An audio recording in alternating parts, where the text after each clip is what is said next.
नमस्कार। आज हम एक और सब्जेक्ट पे बात करेंगे। आज एक छोटा सा सब्जेक्ट है स्कूली शिक्षा और वास्तविक ज्ञान पे। इस विषय पे बहुत सोचा समझा, कुछ मेरे विचार हैं उस पे मैं रोशनी डालूँगा। अपने विचार रखना चाहिए। हर छात्र, माता पिता, पूरे समाज से जुड़ा हुआ है। आज स्कूल शिक्षा, उसका वास्तविक जीवन में उपयोग क्या है? हम सभी जानते हैं शिक्षा जीवन की सबसे बड़ी ताकत है। शिक्षा हमें ज्ञान देती है, सोचने की क्षमता देती है, आगे बढ़ने की रास्ता भी दिखाती है। लेकिन आज एक बड़ा सवाल उठता है, क्या हमारी शिक्षा हमें वास्तव में जीवन के लिए तैयार कर रही है?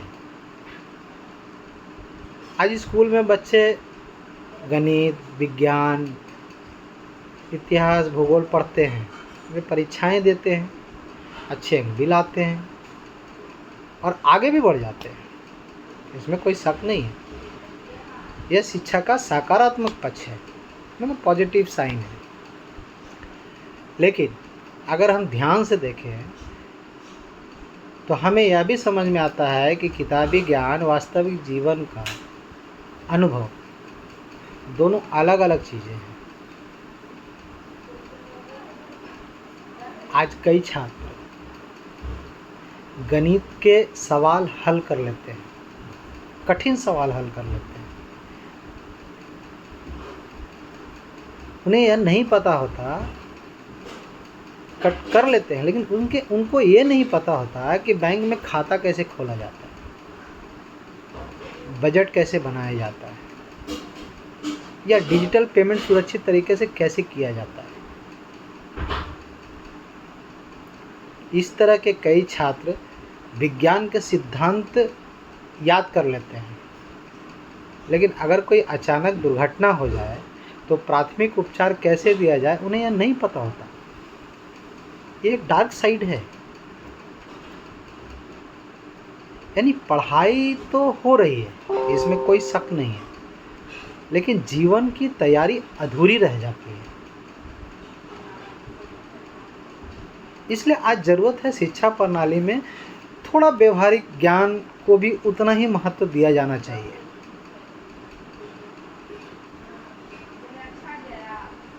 सबसे पहले स्कूल में बच्चों को शारीरिक विकास और अनुशासन पर ध्यान देना चाहिए, जो आज नहीं हो रहा है। उसका एक कारण है, उसका एक पहलू है। आज शहर के स्कूल सिकुड़ गए हैं, शहर में जगह नहीं है, बच्चे खेल नहीं पाते, बच्चे सुबह स्कूल चले जाते हैं, उनको फिजिकल कुछ होता नहीं, तो उनके शारीरिक विकास और अनुशासन पे कुछ होता नहीं। वो बच्चे स्कूल जाते हैं और क्लासरूम में चले जाते हैं। अगर संभव हो तो आज से पहले हमें याद है नेशनल कैडेट कोर बोल के एक चीज़ थी, एनसीसी। क्या हर एक एजुकेशन बोर्ड, चाहे वो स्टेट बोर्ड हो, सेंट्रल बोर्ड हो, कोई भी बोर्ड हो, एनसीसी को ऐड नहीं कर सकते? अगर नहीं करने में परेशानी कहाँ है? अगर एनसीसी को ऐड करते हैं तो हमारे साथ 2-3 चीज़ें लेके आती है। बहुत सारी चीज़ें हैं जो एनसीसी प्रैक्टिकली सिखाती है। तो मेरा ये मानना है कि एनसीसी को एक ऐड करना चाहिए, चाहे कोई भी एजुकेशन बोर्ड हो। इसमें कहीं कोई नुकसान नहीं है, ना बच्चों को ना एजुकेशन बोर्ड को। इस गतिविधि को बढ़ावा देना चाहिए। दूसरा, अगर ये नहीं कर सकते तो सुबह हर स्कूल को एक मैंडेटरी कर देना चाहिए कि हमें शारीरिक पे 20 मिनट का एक पीटी करना है, जो आज नहीं हो रहा है। आज शहरों की स्थिति ये है कि 80% स्कूल प्राइवेट हैं। उन प्राइवेट स्कूल में ना तो प्राइवेट में कोई पीटी की क्लासेस होती है। हमें याद है जब हम पढ़ने जाते थे सुबह 10 मिनट हमें पीटी दिया जाता था, ठीक है। उससे हमारी शारीरिक क्षमता रहती थी, रोग में लड़ने की क्षमता मिलती थी। इससे बच्चों में कॉन्फिडेंस आता था। लेकिन आज ये नहीं हो रहा है। अब आते हैं दूसरी बात। अगर पीटी अगर दे देते हैं तो एक बच्चों में खेलने की क्षमता, कूदने की क्षमता, बच्चों में स्वास्थ्य की क्षमता, बच्चों में डेवलप, क्योंकि आज का बच्चा सुबह से शाम तक स्क्रीन पे लगा है।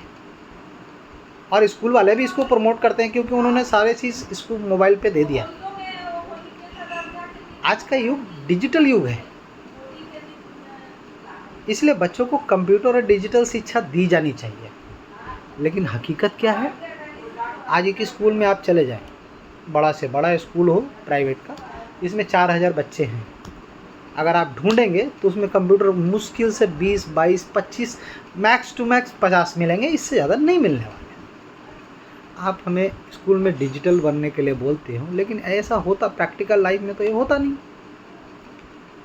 इसलिए मेरा सुझाव है, बच्चों को कंप्यूटर और डिजिटल शिक्षा पे समय मिलनी चाहिए।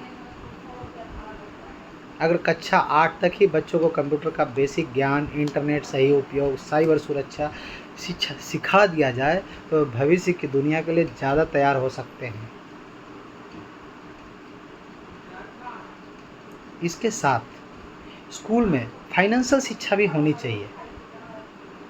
बच्चों को ये सिखाया जाना चाहिए पैसा कैसे बचाया जाता है,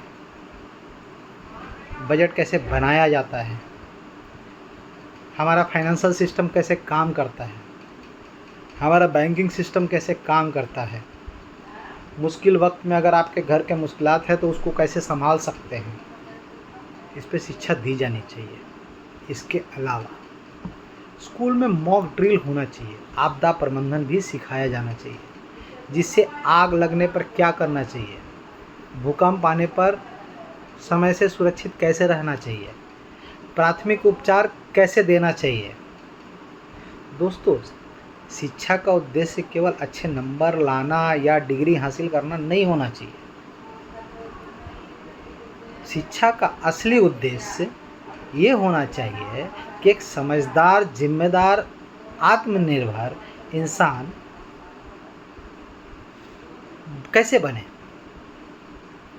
अगर हम शिक्षा में किताबों का ज्ञान, जीवन का अनुभव दोनों शामिल होंगे, तब आप सोचें, तभी हमारे बच्चे भविष्य की चुनौतियों का सामना कर पाएंगे। अंत में मैं यही कहना चाहूँगा कि हमें ऐसी शिक्षा चाहिए जो परीक्षा पास करना ना सिखाए, बल्कि जीवन जीना भी सिखाए। बहुत बहुत धन्यवाद।